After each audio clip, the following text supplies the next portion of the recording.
Étudier la Bible, un podcast hebdomadaire pour approfondir la Bible, parole de Dieu. Bonsoir à tous, je suis ravi vraiment de vous retrouver pour ce nouvel épisode de podcast Étudier la Bible. On est à présent au chapitre 28. On va voir la fuite de Jacob et sa vision avec cette échelle à Béthel. Je vais donc lire le chapitre 28 de la Genèse. Isaac appela Jacob, le bénit, et lui donna cet ordre: tu ne prendras pas une femme parmi les filles de Canaan. Lève-toi, va à Padan-Aram, à la maison de Bethuel, père de ta mère, et prends-y une femme d'entre les filles de Laban, frère de ta mère. Que le Dieu Tout-Puissant te bénisse, te rende fécond et te multiplie, afin que tu deviennes une multitude de peuples. Qu'il te donne la bénédiction d'Abraham à toi et à ta postérité avec toi, afin que tu possèdes le pays où tu habites comme étranger, et qu'il a donné à Abraham. Et Isaac fit partir Jacob, qui s'en alla à Padan-Aram, auprès de Laban, fils de Bethuel, l'Araméen, frère de Rebecca, mère de Jacob et d'Ésaü. Ésaü vit qu'Isaac avait béni Jacob, et qu'il l'avait envoyé à Padan-Aram pour y prendre une femme, et qu'en le bénissant, il lui avait donné cet ordre: tu ne prendras pas une femme parmi les filles de Canaan. Il vit que Jacob avait obéi à son père et à sa mère, et qu'il était parti pour Padan-Aram. Ésaü comprit aussi que les filles de Canaan déplaisaient à Isaac son père. Et Ésaü s'en alla vers Ismaël. Il prit pour femme, outre les femmes qu'il avait, Mahalat, fille d'Ismaël, fils d'Abraham et sœur de Nabajot. Jacob partit de Beersheba et s'en alla à Charan. Il arriva dans un lieu où il passa la nuit, car le soleil était couché. Il y prit une pierre dont il fit son chevet, et il se coucha dans ce lieu-là. Il eut un songe. Et voici, une échelle était appuyée sur la terre et son sommet touchait au ciel. Et voici, les anges de Dieu montaient et descendaient par cette échelle. Et voici, l'Éternel se tenait au-dessus d'elle. Et il dit: je suis l'Éternel, le Dieu d'Abraham, ton père, et le Dieu d'Isaac. La terre sur laquelle tu es couché, je la donnerai à toi et à ta postérité. Ta postérité sera comme la poussière de la terre, tu t'étendras à l'Occident et à l'Orient, au septentrion et au midi. Et toutes les familles de la terre seront bénies en toi et en ta postérité. Voici, je suis avec toi, je te garderai partout où tu iras, et je te ramènerai dans ce pays, car je ne t'abandonnerai point, que je n'ai exécuté ce que je te dis. Jacob s'éveilla de son sommeil, et il dit: certainement l'Éternel est en ce lieu, et moi je ne le savais pas. Il eut peur, et dit: que ce lieu est redoutable. C'est ici la maison de Dieu, c'est ici la porte des cieux. Et Jacob se leva de bon matin, il prit la pierre dont il avait fait son chevet, il la dressa pour monument, il versa de l'huile sur son sommet, il donna à ce lieu le nom de Béthel. Mais la ville s'appelait auparavant Luz. Jacob fit un vœu en disant: si Dieu est avec moi et me garde pendant ce voyage que je fais, s'il me donne du pain à manger, des habits pour me vêtir, et si je retourne en paix à la maison de mon père, alors l'Éternel sera mon Dieu.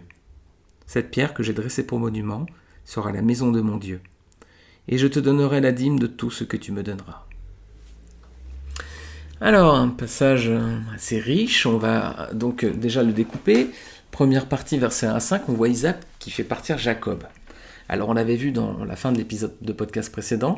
En fait, c'est suite à un subterfuge de Rebecca, donc qui a aidé Jacob à tromper son père Isaac pour la bénédiction.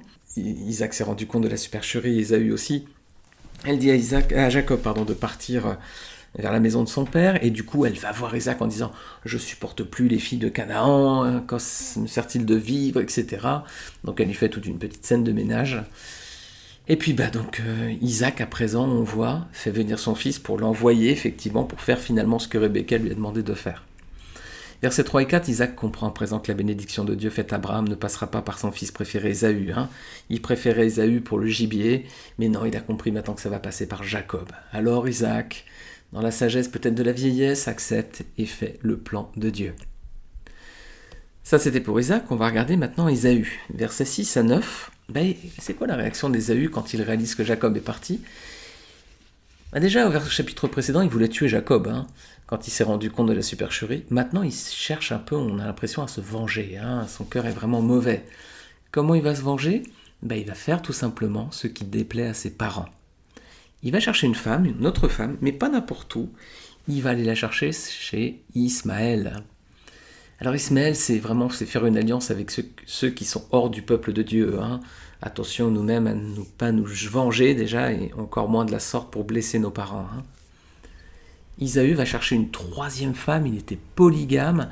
Abraham n'avait son épouse Sarah en fait. Après il y a eu des complications avec Agar, et puis après le décès de Sarah, il y aura des concubines, mais Abraham a eu son épouse Sarah, Isaac était resté marié à Rebecca, et puis là on voit que Ésaü lui prend 3 femmes, comme les mecs avant lui, descendants de Caïn aussi. Donc Ésaü s'inscrit dans la lignée de Caïn et d'Ismaël, sont des lignées parallèles au peuple de Dieu, mais ils sont opposés à ses plans. La bénédiction de Dieu est venue tout d'abord par la descendance de Seth, qui est l'enfant qui a remplacé Abel suite à sa mort, quand il était tué par Caïn. Donc la bénédiction est venue ensuite par Seth. Et ensuite, on arrive avec Ismaël, et la bénédiction n'est pas venue par Ismaël. La promesse, c'était un enfant avec Sarah, et donc c'était pour Isaac. Donc on a avec Caïn, Ismaël et Ésaü des lignées parallèles au peuple de Dieu, mais qui sont vraiment opposés au plan divin. Des faux frères, entre guillemets. Dieu apparaît ensuite à Jacob. On va s'arrêter sur ce passage. Donc Jacob, il quitte la maison du Père, il va se retrouver dans la maison de Dieu. Formidable. Alors où est-ce qu'il part, Jacob ? Il part en direction de Charan.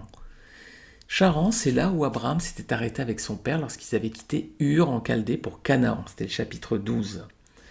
Donc c'était la route pour retourner, faire sens inverse, retourner en Mésopotamie chez son oncle, pour aller de Canaan en Mésopotamie. C'était pas un vol d'oiseau, parce qu'il aurait pu y avoir une ligne droite beaucoup plus rapide, mais il aurait fallu passer par le désert. Et on avait vu que dans un des épisodes précédents, lorsqu'on avait traité ce voyage d'Abraham jusqu'à Canaan, qu'en fait ils avaient longé le fleuve parce qu'ils avaient des troupeaux. On ne pouvait pas faire une ligne droite plus courte à travers le désert vu qu'il n'y avait pas de point d'eau et qu'il y avait des troupeaux. Donc ils longeaient le fleuve, ils étaient passés par Marie certainement, puis après s'est arrêté à Charan. C'est là qu'il s'est arrêté, le père d'Abraham était mort ensuite, et puis Abraham était descendu tout seul à Canaan. Il fait à présent en fait le chemin inverse de son ancêtre. Abraham était parti de Mésopotamie vers Canaan par la foi. Jacob part de Canaan vers la Mésopotamie, un peu par la honte, un peu à cause de sa tromperie, quoi. Alors il va faire ensuite un songe, ce fameux songe avec l'échelle. C'est là, dans ce désert, que Dieu va se révéler à Jacob. Il y avait un autre personnage qu'on avait vu auparavant aussi, qui avait rencontré Dieu dans un désert, c'était Agar, si vous vous rappelez. Agar, elle avait donc eu des problèmes avec sa maîtresse Sarah, elle avait fui, elle était partie dans le désert, elle s'était perdue, elle allait mourir, et là l'ange de l'Éternel l'avait trouvée, il était venu jusqu'à elle. C'est vraiment quand elle était dans le désert, quand elle était désespérée, tout était perdu, que Dieu s'était révélé à elle. Et c'est souvent lorsqu'on est dans le désert que l'on rencontre Dieu. C'est peut-être votre témoignage, peut-être que vous connaissez le Seigneur aujourd'hui, et peut-être que vous l'avez connu à travers une épreuve dans votre vie, la solitude peut-être.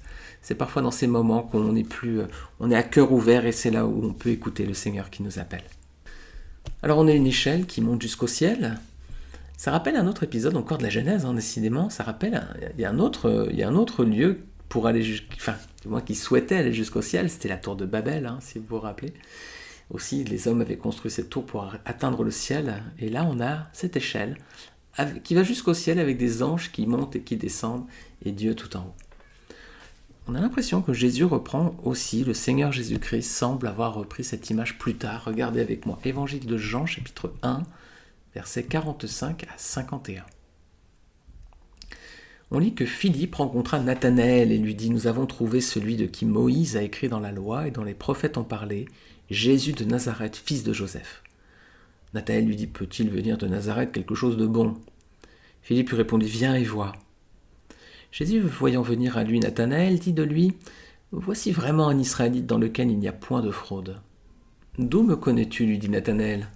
Jésus lui répondit « Avant que Philippe t'appelle, quand tu étais sous le figuier, je t'ai vu. » Nathanaël répondit et lui dit « Rabbi, tu es le Fils de Dieu, tu es le roi d'Israël. » Jésus lui répondit « Parce que je t'ai dit que je t'ai vu sous le figuier, tu crois, tu verras de plus grandes choses que celles-ci. » Et il lui dit « En vérité, vous verrez désormais le ciel ouvert et les anges de Dieu monter et descendre au-dessus du Fils de l'homme. » Alors on a ici la même image, les anges qui montent et qui descendent au-dessus du Fils de l'homme. Ça nous montre déjà l'humanité de Christ, parce que les anges, ils sont au-dessus de lui, là, dans cet épisode-là. Donc, Jésus s'est incarné comme véritablement un homme. Et puis, il était vraiment pleinement Dieu, parce que c'est lui aussi qui nous ouvre les portes du ciel. Par le sacrifice de Christ sur la croix, le ciel à présent est ouvert aussi.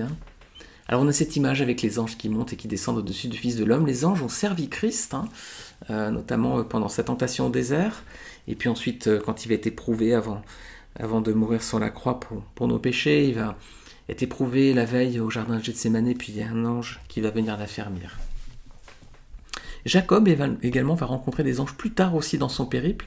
On va voir ça à partir des prochains épisodes. Alors ce rêve, qu'est-ce qu'il nous apprend sur Dieu ? Que Dieu est fidèle déjà.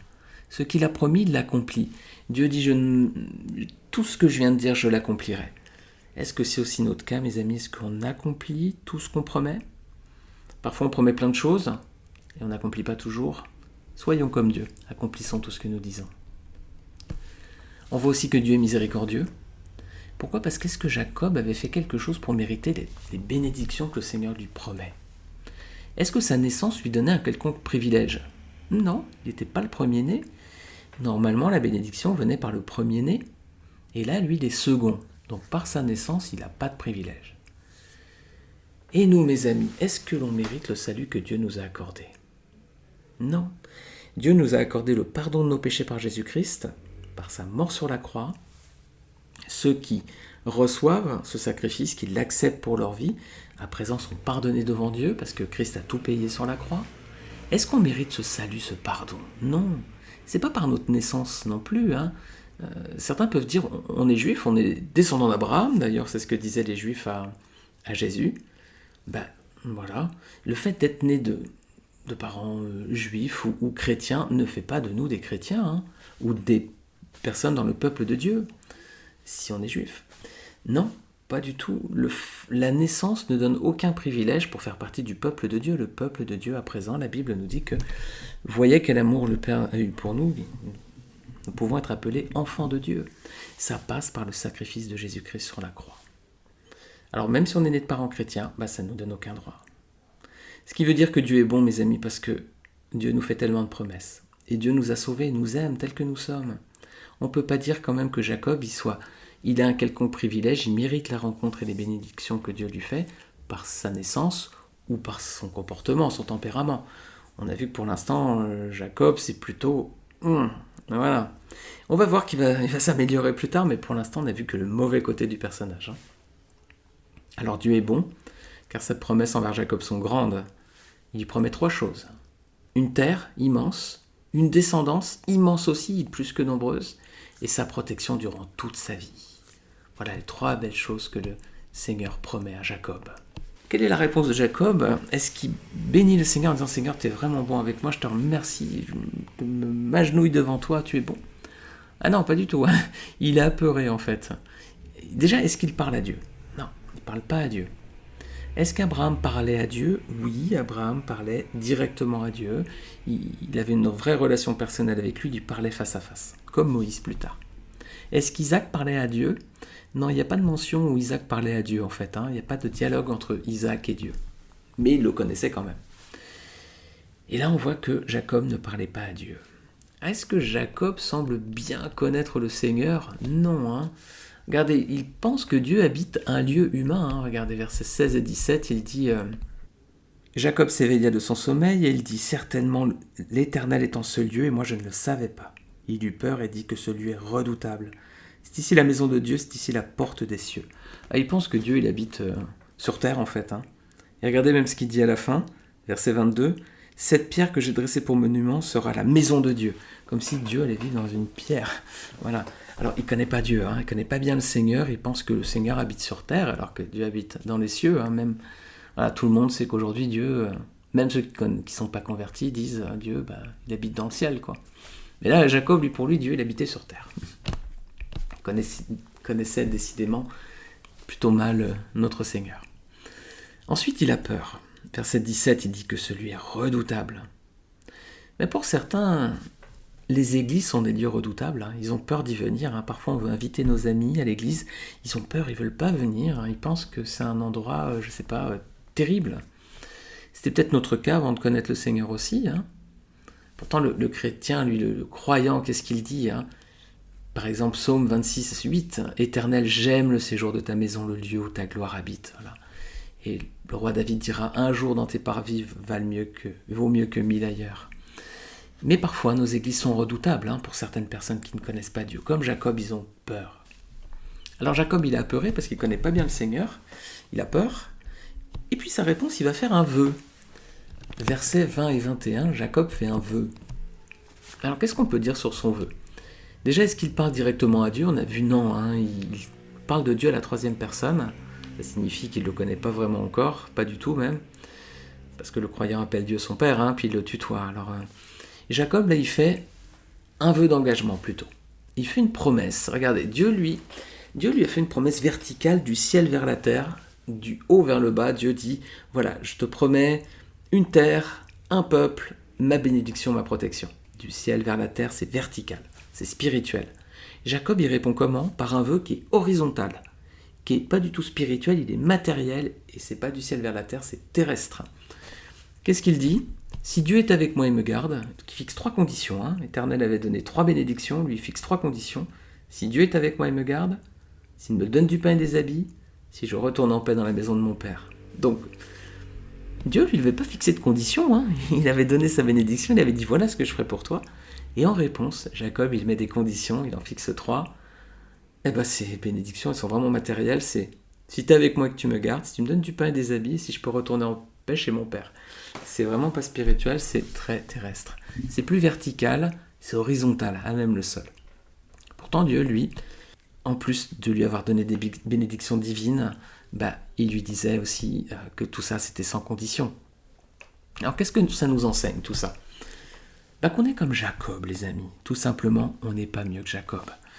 Dieu nous a fait grâce sur la croix par le sacrifice de Jésus-Christ, mais on n'a rien mérité par notre naissance, ni par notre comportement, notre tempérament.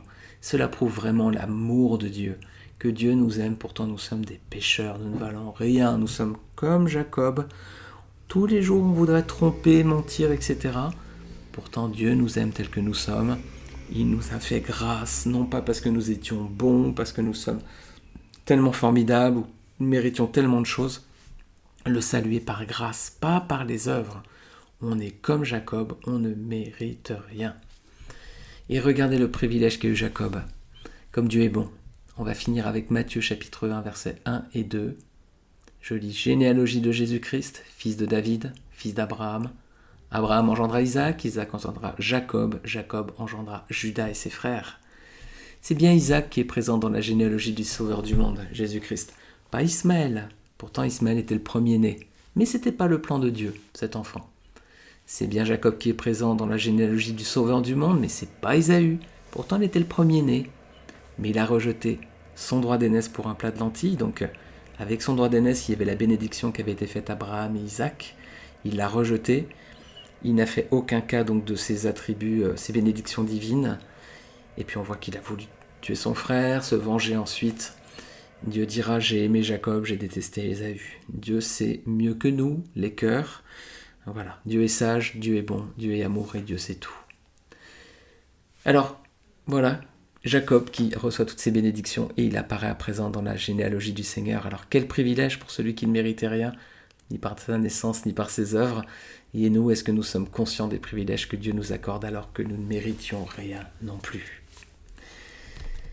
Je vais nous laisser méditer avec ces passages et ces réflexions, et puis je vais vous inviter à revenir sur ce podcast la semaine prochaine pour un nouvel épisode. En attendant, n'hésitez pas à noter ce podcast, vous pouvez le noter sur iTunes notamment, vous pouvez le partager sur vos propres réseaux sociaux. Voilà, vous pouvez aussi laisser un commentaire sur le site internet Étudier la Bible. Et je vous remercie, et je vous dis à très bientôt, et que le Seigneur bénisse cette semaine pour vous.